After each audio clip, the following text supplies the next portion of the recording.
Okay, so we're still on our neoplasm chapter-specific coding guidelines in ICD-10, and we're going to pick up where we left off, which would be section 2E, admissions encounters involving chemotherapy, immunotherapy, and radiation therapy. So our first guideline is if an episode of care involves surgical removal of the neoplasm. So when an episode of care involves the surgical removal of a neoplasm, primary or secondary site, followed by adjunct chemotherapy or radiation treatment during the same episode of care, the code for the neoplasm should be assigned as principal or first listed diagnosis.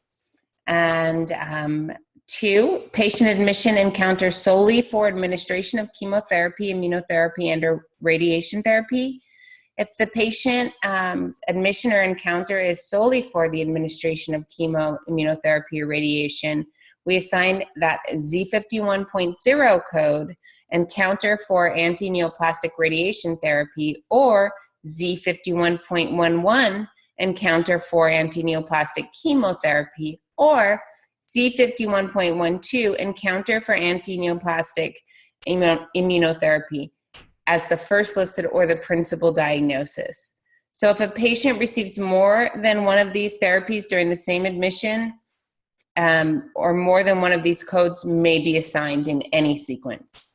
And if the malignancy for which the therapy is being administered should be assigned as the secondary diagnosis. So our example, the patient's admitted for a second round of rituximab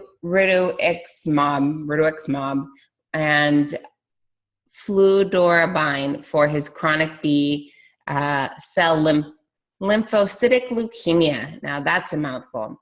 So they're admitted for both chemo and immunotherapy, 2 different things.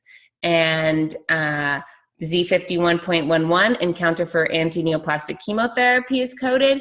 The Z51.12 encounter for anti-neoplastic immunotherapy is coded. So could either of those be coded first? Yes, we just learned that. And lastly, we code C91.10 for the CLL, the leukemia which has not achieved remission. And we have our rationale that rituximab is an anti-neoplastic immunotherapy, while fludarabine is an anti-neoplastic chemotherapy. The 2 treatments are often used together. The admission was solely for the purpose of administering this treatment and either can be sequenced first before the neoplastic condition.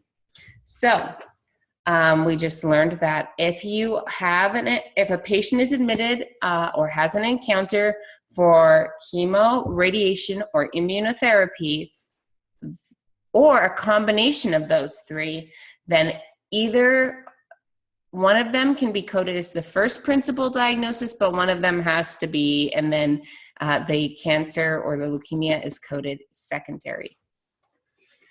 So next, a patient's admitted for radiation therapy, chemotherapy, or immunotherapy and develops complications. So they've been admitted for their therapy, either chemo, radiation, or immunotherapy, and they've had some sort of complication.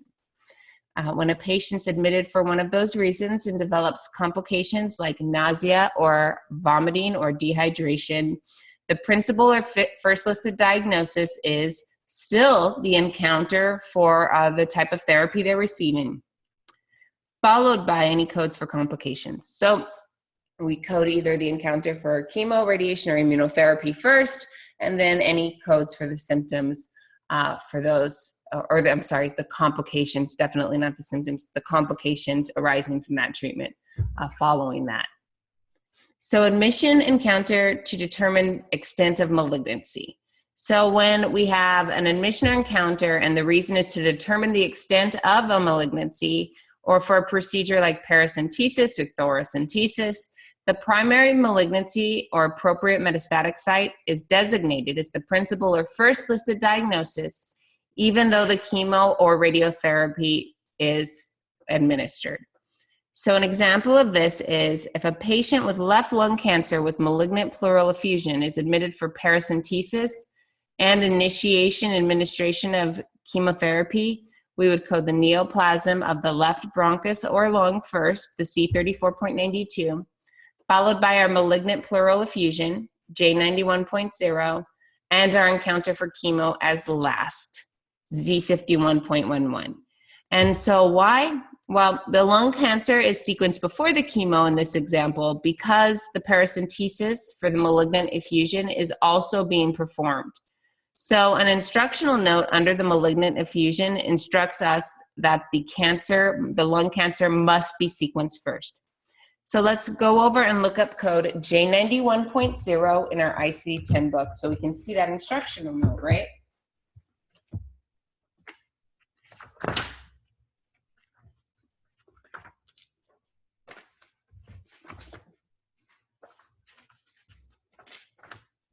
So J91.0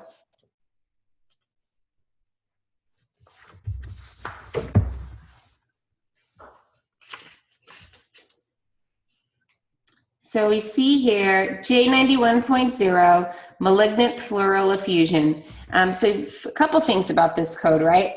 So we can see it's a complete code because we don't have a little red box next to it expressing that we need another digit, like the code above it, the J91. So J91.0 says malignant pleural effusion. We can see that it's highlighted blue. And if we look at the bottom of our ICD-10 page, we can see that it's highlighted blue because it's a manifestation diagnosis. Then we have our red note, instructional note underneath that says code first underlying neoplasms.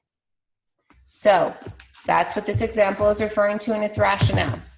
So I hope that kind of connects things together. So we're going to move down to section G. Symptoms, signs, and abnormal findings listed in Chapter 18 that are associated with neoplasms. So symptoms, signs, and ill-defined conditions listed in Chapter 18, characteristic of or associated with an existing primary or secondary site malignancy cannot be used to replace the malignancy as a principal or first listed diagnosis, regardless of the number of admissions or encounters for the treatment and care of the neoplasm. And it refers to a specific section that we can find more information about that. Next, admission encounter for pain control management, and it's instructing us to see another section for that. Malignancy in 2 or more non-contiguous sites. So a patient might have more than one malignant tumor in the same organ, and these tumors may represent different primary or metastatic disease depending on the site. Should the documentation be unclear, the provider should be queried as the status of each tumor so the correct code can be assigned. So like we talk about, if we do not have the ability in our coding position to query the provider, then we would not code it. We have to be certain, right? Malignancy in 2 or more non-contiguous sites, we just covered that. Disseminated malignant neoplasm unspecified. Code C80, disseminated malignant neoplasm unspecified, is for use only in those cases when the patient has advanced metastatic disease and no known primary or secondary site are specified. It should not be used in place of assigning codes for primary and all known secondary sites. So here's our example. A patient who has had no medical care for many years is seen today and diagnosed with carcinomatosis. We would use that C80.0, disseminated malignant neoplasm unspecified. And our explanation, carcinomatosis, NOS, not otherwise specified, is an includes note. And under this code should seldom be used, but is available in cases just like that. So let's look up C80.0.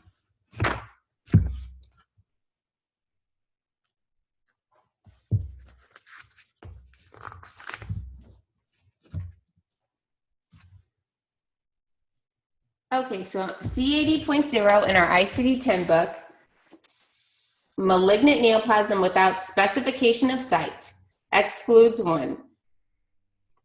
malignant carcinoma tumor of unspecified site, and it gives us a different code there. Malignant neoplasm of specified multiple sites, code to each site. And then we have our C80.0, disseminated malignant neoplasm unspecified, and it gives us 3 notes underneath it.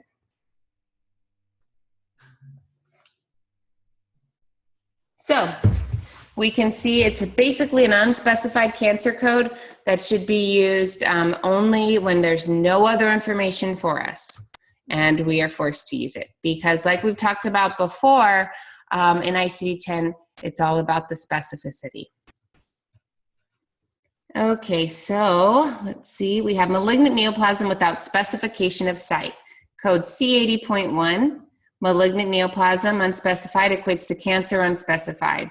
This code should only be used when no determination can be made as to the primary site of malignancy, and this code also should be rarely used in the inpatient setting. Evaluation of a painful hip leads to the diagnosis of metastatic bone lesion from an unknown primary neoplasm site. So if only the secondary site is known, use code C80.1 for the unknown primary site, and you can see the example provided here. For sequencing of neoplasm codes, if the reason for the encounter is treatment of primary malignancy, we assign the malignancy as the principal or first listed diagnosis. The primary site is sequenced first, followed by any secondary or metastatic sites. Encounter for treatment of secondary malignancy, and when it is the encounters for a primary malignancy with metastasis and treatment is directed towards the secondary site where it metastasized to. Only the metastatic site is designated as principal, and the primary malignancy is coded as an additional code. So if the treatment is for secondary malignancy, the secondary malignancy is coded first, as we can see in our provided example. Malignant neoplasm in a pregnant patient. So when a pregnant woman has a malignant neoplasm, a code from subcategory O9A.1, malignant neoplasm complicating pregnancy, childbirth, and the puerperium should be sequenced first, followed by the appropriate code from chapter 2 to indicate what the type of neoplasm is. Anytime you see a pregnant patient, and you're going to want to make sure you pay attention to the chart, because there are specific guidelines around pregnancy and treating conditions in pregnancy. And those are those O codes. A 30-year-old pregnant female in the second trimester evaluated for thyroid malignancy. So they have thyroid cancer. They're in their second trimester for pregnancy. The code sequencing would be the malignant neoplasm complicating pregnancy, second trimester, and that's an O code, which is only for pregnancies, and anything complicating pregnancy. So we'd have O9A.112, malignant neoplasm complicating pregnancy, second trimester, and then our malignant neoplasm of the thyroid gland. Codes from chapter 15 describing complications of pregnancy are listed as first listed diagnosis, further specified by codes from other chapters. And that's a guideline too, and it's directing us where it is. Encounter for complication associated with neoplasm. So when the encounter is for management of complication associated with the neoplasm, like the dehydration, and the treatment is only for the complication code is sequenced first, followed by the appropriate code for neoplasm. And the exception to this, of course, is anemia. When the admission is for management of anemia associated with malignancy and the treatment is only for the anemia, the appropriate code for the malignancy is sequenced as principal or first listed, followed by anemia. And we learned that a little bit earlier. Our example here is the patient with pancreatic cancer is seen for initiation of TPN for cancer-related moderate protein calorie malnutrition. So they're malnutritioned, and that code, moderate protein calorie malnutrition, is E44.0. It's important to pay attention to the severity when coding for protein calorie malnutrition because it changes your code selection. And our second code is C25.9, malignant neoplasm of the pancreas, unspecified. And our explanation here is the encounters to initiate treatment for malnutrition, a common complication of many types of neoplasms, and it's sequenced first. And we're almost done here. Complication from surgical procedure for treatment of neoplasm. When an encounter for treatment of a complication resulting from a surgical procedure performed on the neoplasm, you designate the complication as the first listed diagnosis. And there's a guideline regarding the coding of current malignancy versus personal history to determine if the code for neoplasm should also be assigned there. We have pathological fracture due to neoplasm, and when a pathological fracture is due to a neoplasm and the encounter is for that, and the focus of treatment is for the fracture, a code from M84.5, pathological fracture and neoplastic disease, should be sequenced first, followed by the code for neoplasm. In the focus of treatment, if the focus of treatment is the neoplasm with associated pathological fracture, the neoplasm code should be sequenced first, followed by a code from the M84.5 for the pathological fracture. And a pathological fracture, you can kind of think of it like a chronic fracture. Current malignancy versus personal history of malignancy. So when a primary malignancy has been excised, but further treatment, and this is an important guideline, so pay attention to it and highlight it. When a primary malignancy has been excised, but further treatment such as an additional surgery for the malignancy, radiation therapy, or chemotherapy is directed to the site, the primary malignancy code should be used until treatment is complete. So when a primary malignancy has been previously excised or eradicated from the site, there's no further treatment of the malignancy directed to that site, and there is no evidence of existing primary malignancy, then a code from personal history should be used. So we have an example here. Female patient with ongoing chemotherapy after right mastectomy for breast cancer. C50.911. Malignant neoplasm of unspecified site of right female breast. So even though the actual breast has been removed with the mastectomy, the breast cancer is still being treated with chemotherapy, and it's still coded as a current condition. And then our last couple of guidelines here, we have leukemia, multiple myeloma, and malignant plasma cell neoplasms in remission versus personal history.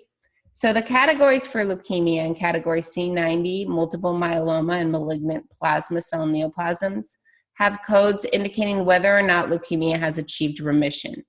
There's also a code Z85.6, personal history of leukemia, and Z85.79, personal history of malignant neoplasms of the lymphoid, hematopoietic, and related tissues.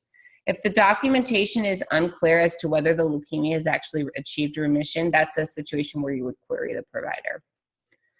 We have some aftercare, follow-up guidelines, and it instructs us to go into a different section, so we'll get there in time. Prophylactic organ removal for the prevention of malignancy, that's a different section. And our last guideline we're covering today is malignant neoplasm associated with transplanted organ. A malignant neoplasm of a transplanted organ should be coded as a transplant complication. So assign first the appropriate code from category T86, complications of transplanted organ or tissue, followed by C80.2, malignant neoplasm associated with that transplanted organ. Use an additional code for the specific type of malignancy.